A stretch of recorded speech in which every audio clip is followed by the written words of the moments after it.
Hey, what's up, riders? I have a new recording set up today for this review of the Honda CB1100 from 2013. We are going to go down one of my favorite routes, down Shepherd, and it has a variety of road that will really show this bike off, and we are starting this ride today at the historic Schmidt's Brewing Company, where the beer Northeast used to be brewed. That's here in St. Paul, Minnesota. And I am going to take just a second and actually get my glove on right here. And despite this being a right turn only, I think, we'll obey the rules here. Okay, so what we're going to be doing is talking about the CB1100. I have ridden this bike for a while, nearly 10 years now, and so I know a lot about it. I've been riding for, 12, 13 years now, so I've ridden a lot of motorcycles. This is the one that I have owned the longest. So hopefully we can tell you about it because it's a very unique bike in Honda's history. So let's start off with some of the blanket technical specs. So 2013, again, it's an 1140cc engine, so it's large, but it's air-cooled, so it doesn't have the horsepower of a liquid-cooled monster. It has about 92 to the wheel is what the manufacturer, Honda, claims, but in reality, that's a lot more like 86, I've heard, from people who have dynoed the bike. And let's see, we have adjustable front and rear suspension for preload, so it's got a seat that can take two people, and you can pretty easily set it up to take two people comfortably. In fact, I used to ride with my wife on this bike, and it did great. Actually, the reason that I bought this bike is because it's a remake of a classic. I first had a 1982 Honda CB1100C, and this bike is basically the fuel-injected version of it. I'm wearing my mesh jacket because it's a little warm today, but this is a great bike to wear leather with. I mean, it looks completely classic the whole way. Looks like you could have been riding in the late 70s or 80s. I don't know if this person's gonna see me here. Yep, confirmed. They did not see me.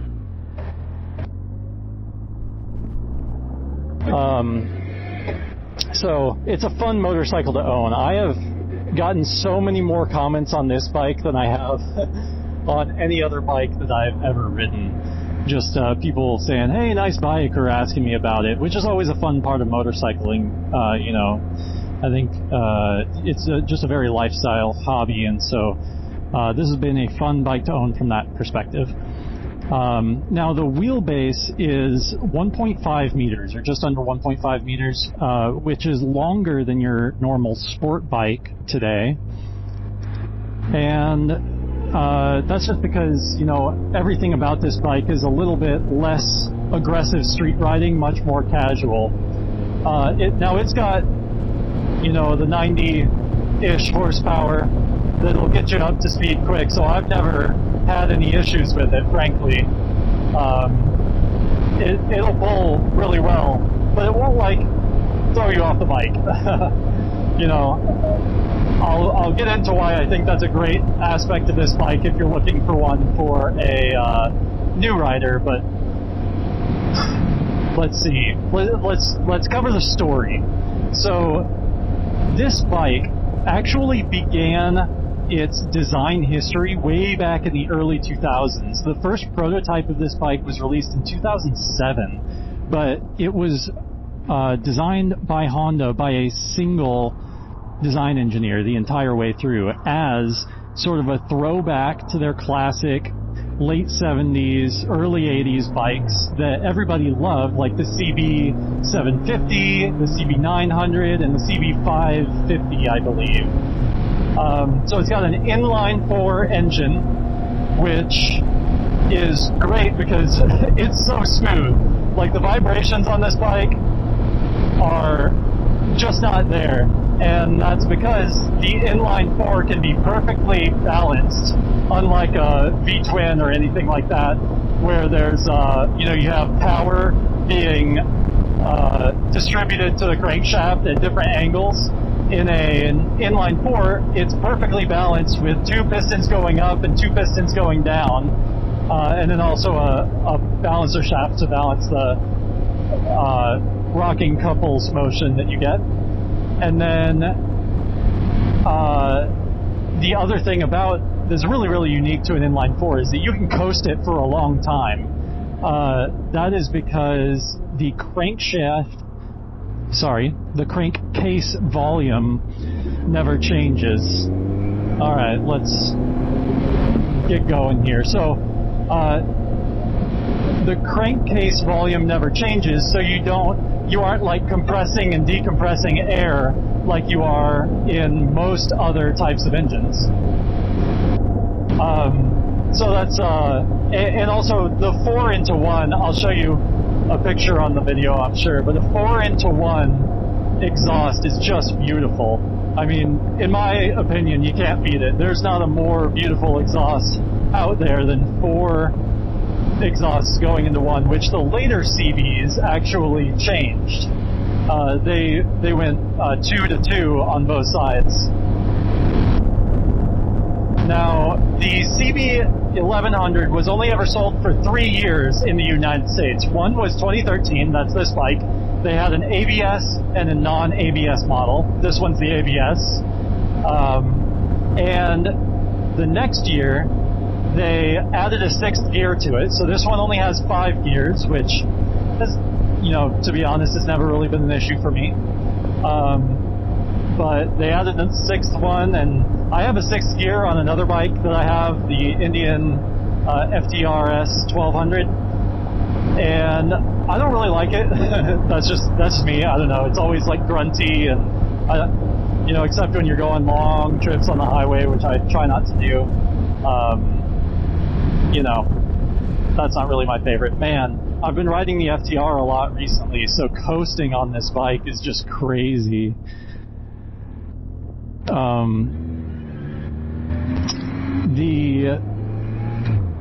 Let's see. So we talked about the engine. We talked about the years. So it basically, the 3 years that it was sold, the next year was 2017. And those 3 years make it a very uncommon bike in America. You just don't find very many of these around, which means that they've held their value really well. So if you're looking to get one, then you might consider that you'll probably have something that keeps its value. I've actually, this is more valuable than when I bought it. So I've been pretty happy being an owner of one. It also means that you won't see many around. So I have actually only ever seen one other Honda CB1100, and that was in Nashville, Tennessee, just in a parking lot that I drove by. I mean, I look at every single bike I see, like most motorcyclists probably do. And anyway, just very, very uncommon. It's got a very classic tank style with the seam, which I'll show you in a picture, I'm sure. And it gives it such a nice profile, side profile. It definitely looks best from the side, as most motorcycles do. Although it also has the nice front look with the single tin can headlight, which is pretty classic again for those years.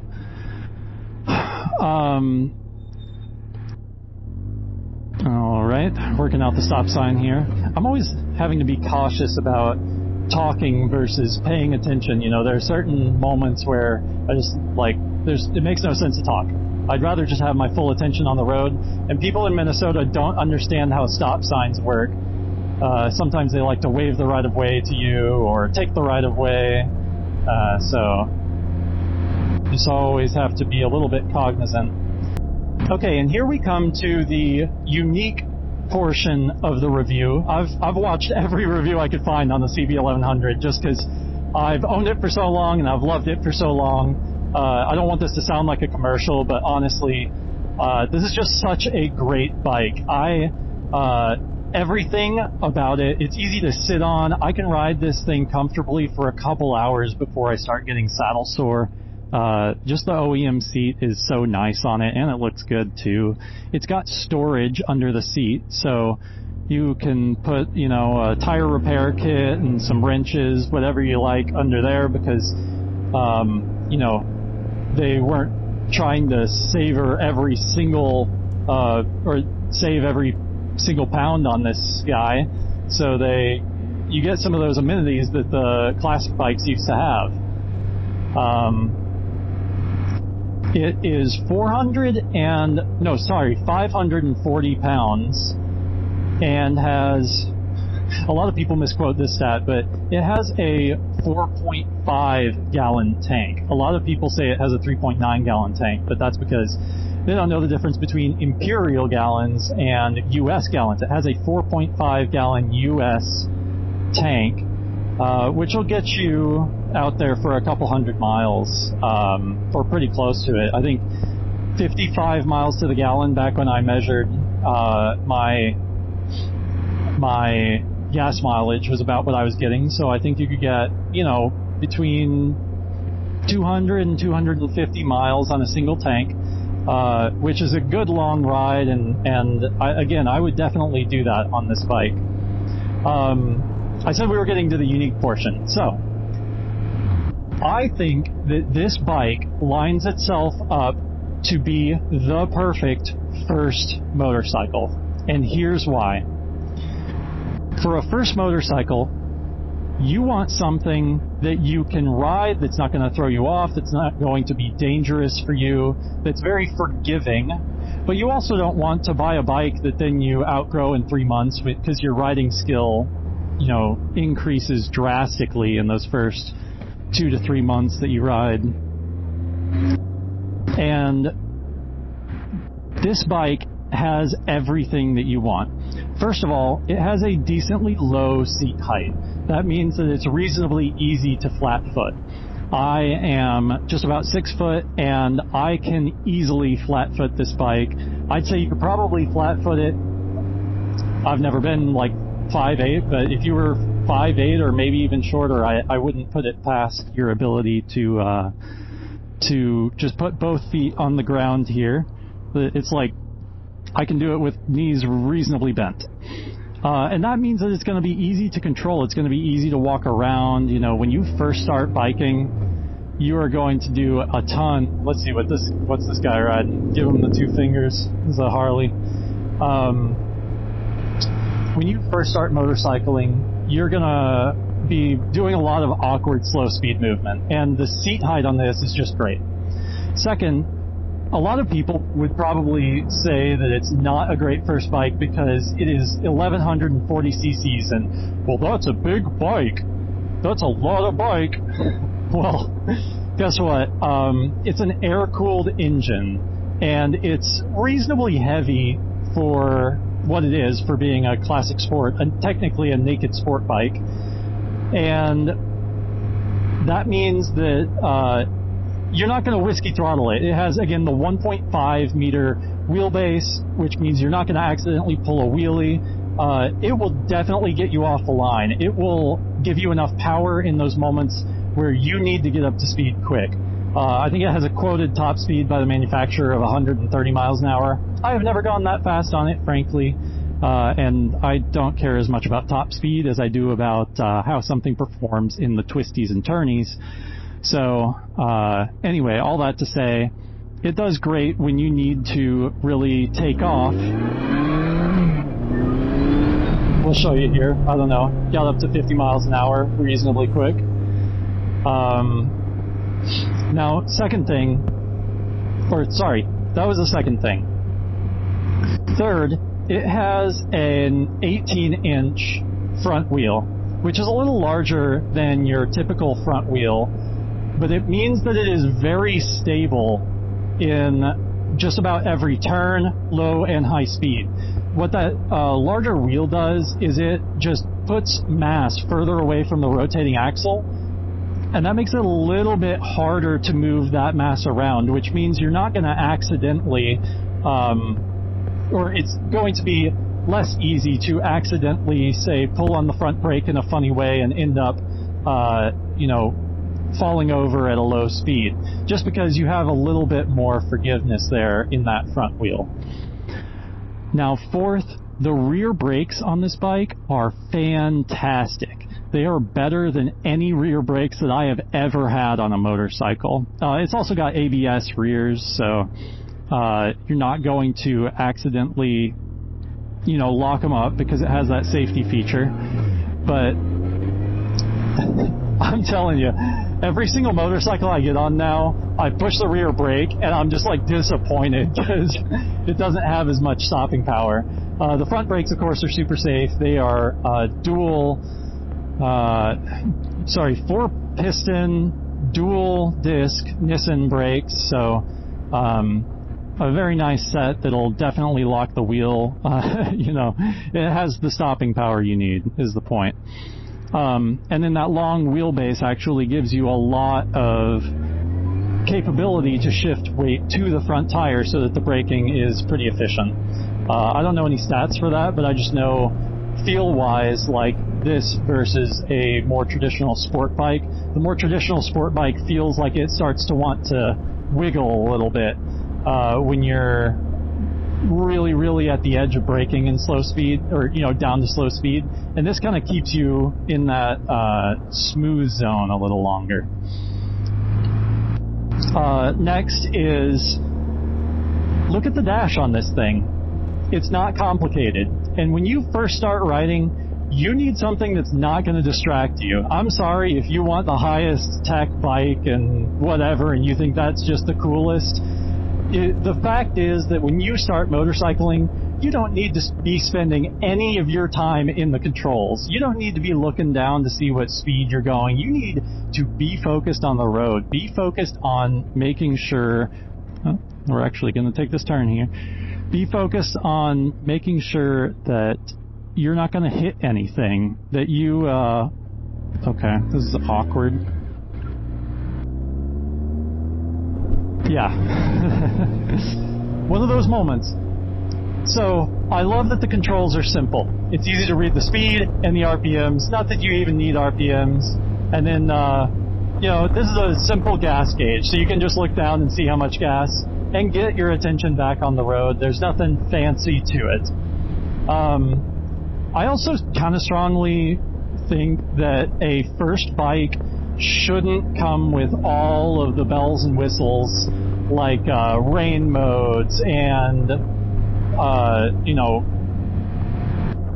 all of the fancy electronic stuff that they're putting on bikes these days, because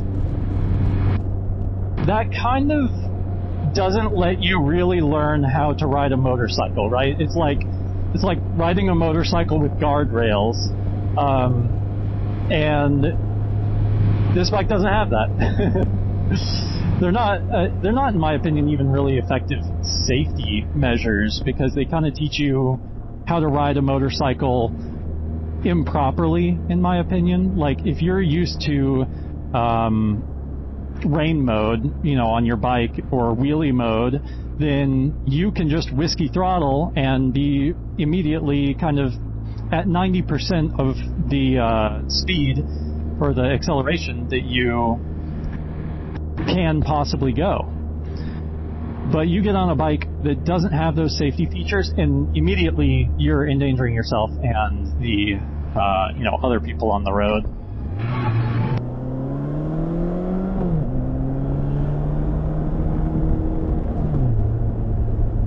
So, man, I know I'm going to think more things to say about this bike. I think we covered the engine, though. We covered the suspension. We covered the wheel size. the chrome on this bike is just, you can't argue with it. It is amazing looking. Oh, yeah, one thing about the engine, this is something I forgot. It's an air-cooled engine, but it's not like your grandfather's air-cooled engine. They actually designed a new way to manufacture the air-cooled fins so that they could put a bigger engine on a bike that was air-cooled, and that allowed them to get the fin size down to 2 millimeters thick on this engine, which gives it, you know, that very desirable thin kind of, well, you'll see in the pictures, that very desirable look of an air-cooled engine. At least I love it, but it looks new. You know, it looks even more pinstripes than the old engines did, just because Honda actually went and engineered an entirely new way to build the engine. One thing I'll say about the suspension is it's great. Just out of the box, like this road here, I can tell you, on my FDR, I would be hating life. This is a very bumpy road right now, but this bike kind of handles it no problem. And that's just because, you know, it's not trying to be the edge of performance sport bike. It's just trying to be classic awesomeness. Oh yeah, actually one other thing about the vehicle dynamics on this bike, outside of the fact that it has a classic frame, which a lot of frames these days have stressed engine members. This actually has an underslung engine mount, so it kind of stays true to its heritage. And another thing is the fork is not as steep a rake angle as you usually see on sport bikes these days, which is just another way that this bike gives you a little bit more flexibility, a little bit more forgiveness when you go riding, because it doesn't it makes it easier to maneuver in low speed. It doesn't, like, it's not as tippy. It's not as tippy because of that, and then it also means that if you do get going really fast on the highway, it's not very likely to encounter what we colloquially call the death wobble. That a lot of sport bikes, when you go, you know, well over 100, might get into if they catch kind of the wrong suspension vibration. I thought of one other thing. Talked about controls. We talked about the looks. Talked about suspension and the engine. Oh yeah, the horn. This, like, the horn is not a thing that you think of on many bikes, right? You're not like, oh, I'm going to buy that bike, it has a great horn. But this baby actually has 2 front-facing horns, which I'm not gonna honk at somebody right now, but that has alerted so many car drivers to my attention over the years, or to my presence over the years. And I just really love the horn. I think that is an amazing feature of this motorcycle, and also a great one to consider if you are thinking about a first bike. So again, we'll do the list of reasons. Maybe I can get them all in a row here.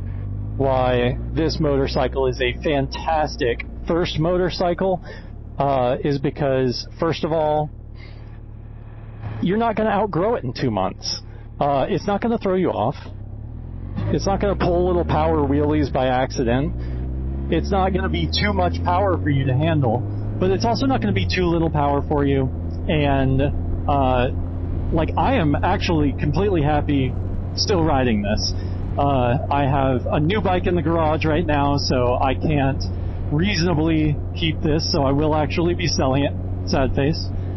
But, like, you don't ever have to sell this bike. I could ride this bike to the, you know, as my sort of daily commuter bike. I think this would be not only the perfect beginner bike, but also the perfect daily, you know, 20-mile city commuter. It's reasonably thin on the handlebars, you know, and you can actually put shorter bars on it than this if you want to, and many people do because it has that classic cafe racer heritage.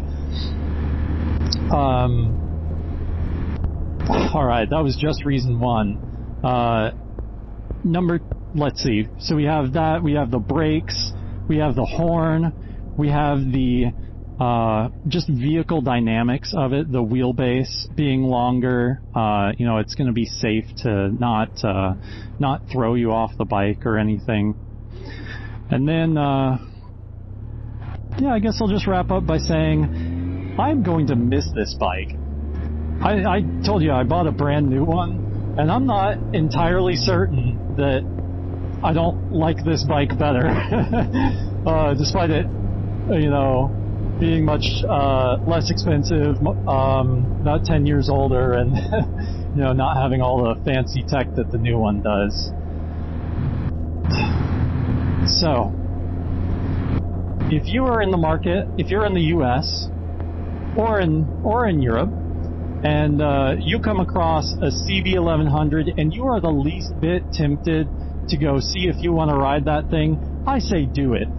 There is no way you're going to throw a leg over a CB1100 and regret doing that, because it is just a phenomenal bike to get out there on a nice sunny day. I will say it's not a touring bike. You'll get rain whipped on this a little bit, but if you're going fast, the seat actually is great for just sitting back into. So usually, you know, if I'm on a highway mileage trip, I'll just kind of sit back into the seat a little bit and lean forward and let the wind kind of balance me back. So I can do a long trip on this bike, no problemo. And oh yeah, I guess ergonomically, I forgot to talk about the ergonomics. This bike's riding position is great. It should be the gold standard. It's got mid-mounted pegs. My legs just feel like they're completely relaxed, you know, hugging the tank here. And it's not hot. Like, my liquid-cooled bike feels hotter than this air-cooled bike. It develops a little bit more power, but I mean, it gets hot. And this motorcycle, I've had it sitting on the highway. I've noticed it getting hot a couple of times, but it's really rare these days to have a motorcycle that you can take out onto the highway and sit for a couple minutes in traffic and not really cook your legs. And, you know, part of that is also, the wheelbase gives the engine the room to be a little further away from me so that it doesn't have to be right underneath my buttocks and just cooking my rear end. Okay. Anyway, I didn't want this to be a commercial for the CB1100, but I've got to say, it's just been a phenomenal bike all the way around. If I have any complaints about it, there's two things. One might be unique to my tires that I have on this motorcycle right now, but up at 72 miles an hour, it gets like a little bit of a whine going on. I don't know what it is, but it's like it meshes with the road perfectly to create this like harmonic frequency. So I hate going 72 miles an hour. I always try to go 75 or 68, you know. And then the second thing is, I wish the headlight was just a little bit brighter, just like the normal headlight. Sometimes I will just leave the brights on because of that, and you know, I have never had somebody like flash me their brights because I had my brights on, so I kind of think you can just roll with the brights on and it's more or less like a normal headlight. So I do wish that the headlights on it were a little bit better, but I don't do near as much riding at night as I used to. I used to do a lot of that, and I've just tried to stay away from it more since I realized that like 30% of motorcycle accidents happen after dusk or before dawn. So anyway, I think that's a wrap.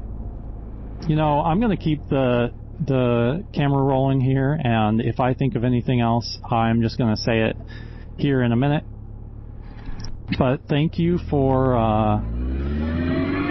watching. If you like this kind of video, by the way, where it's just ride around and talk about some motorcycle stuff, then give me a like on this video or subscribe. If you don't, then don't. But if you do and you want to see another video from me, I'm going to do some other content that is like lo-fi riding through Wisconsin, get the hills, get some pretty shots of the hills, and lo-fi music to relax and flash study to kind of vibe. I'm going to do a review of my FTR-S, and I'm going to do just some city riding, so maybe try to tackle all of the Twin Cities scenic points while chatting about whatever the topic of the day is. Might be about motorcycles, might be about some other stuff. Just drop me a comment if you want to. Oh, that's our Harley friend again, same guy. So we're doing the same thing, just going back and forth on the street. Anyway, peace out. I'll see you next time, riders. Oh yeah, one more thing. We can put this in the bloopers, because it's a little bit of a blooper, is the mirrors. I couldn't say if they're a negative or a positive. I think for an early rider where you need to be able to see, this maybe trends toward the first time bike theme. These things are huge. They're like Mickey Mouse ears. I haven't changed them just because I didn't really do that much modding with this motorcycle. I didn't have that much capital to contribute toward it, but I definitely think if there was one thing that I'd change, I would change these mirrors out for something that wasn't literally wider than my handlebars and it's kind of funny looking. Although I'll say that it does make it easy to identify in a parking lot, because these mirrors are often higher than the hood of the car that's next to you. So when you're looking around for your bike, you can actually find it. I often spot the mirrors before I spot anything else. You know, it's funny. I am like almost losing my balance. This motorcycle is lower than the FTR-S. So I'm putting my foot down and I'm like encountering the ground earlier than I expect at least. And that's just funny.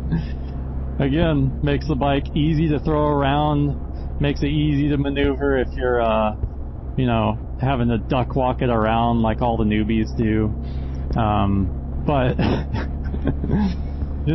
3 weeks ago I was used to this. I don't know. 3 weeks ago it wasn't a problem, and now I'm like nearly kicking myself off the bike the whole time.